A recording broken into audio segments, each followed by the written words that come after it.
उत्तर प्रदेश में 80 सीट जीतने के लक्ष्य के साथ उतरी भारतीय जनता पार्टी को समाजवादी पार्टी के अध्यक्ष और यूपी के पूर्व सीएम अखिलेश यादव के फैसले से बड़ा झटका लगा है। पार्टी प्रमुख ने बुधवार को बस्ती लोकसभा सीट से बहुजन समाज पार्टी के प्रत्याशी दयाशंकर मिश्रा को सपा में शामिल कराया है। इससे मायावती के लिए भी एक बड़ा नुकसान है।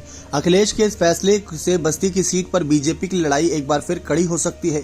40 सालों तक भारतीय जनता पार्टी में रहे दयाशंकर ने बीते महीने ही बहुजन समाज पार्टी का दामन थामा था, इस उम्मीद में कि उन्हें बस्ती सीट से प्रत्याशी बनाया जाएगा, जो कि मायावती ने उन्हें बस्ती लोकसभा निर्वाचन क्षेत्र से पार्टी का प्रत्याशी बनाया था। हालांकि नामांकन का आखिरी दिन 6 मई को बसपा ने इस सीट पर प्रत्याशी बदल दिया। पार्टी ने बस्ती सदर से विधायक रहे जितेंद्र चौधरी उर्फ नंदू चौधरी के बेटे लवकुश पटेल को उम्मीदवार बना दिया।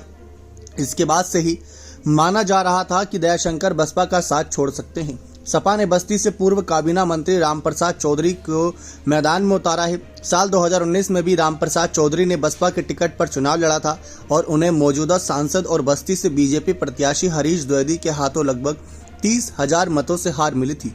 उस चुनाव में सपा और बसपा का अलायंस था। जब बसपा ने दयाशंकर को उम्मीदवार बनाया था, उसके बाद इस सीट पर लड़ाई त्रिकोणीय हो गई थी। 2 ब्राह्मण उम्मीदवारों के बीच सपा नेता रामप्रसाद को अपनी राह आसान लग रही थी, लेकिन बसपा ने आखिरी वक्त में बाजी पलट दी, उसी जाति के नेता को प्रत्याशी बना दिया जिससे रामप्रसाद आते हैं। हालांकि बसपा के मौजूदा प्रत्याशी लवकुश पटेल भी रिश्ते में रामप्रसाद के भतीजे लगते हैं।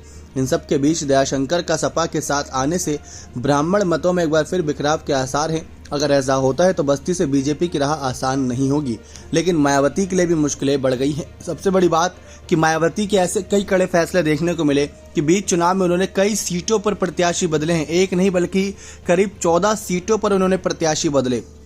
ये चौंकाने वाली बात है क्योंकि इनको लेकर विपक्ष हमलावर है और बार बार यही कह रहा है कि मायावती इसीलिए प्रत्याशी बदल रही हैं ताकि बीजेपी के लिए ही यहाँ पर काम आसान हो सके। अब देखते हैं कि किस तरीके से आने वाला वक्त चर्चाओं का विषय रहता है और बहुजन समाज पार्टी कैसे सीट पर बड़ा सियासी समीकरण बदलती है। साल 2019 में जब इस सीट से चुनाव हुआ था तो इस सीट से बसपा सपा रालोद गठबंधन के प्रत्याशी की तरफ से बसपा यहां से अपना प्रत्याशी उतारी थी रामप्रसाद चौधरी को, जो कि 30,000 वोटों से ही हारे थे।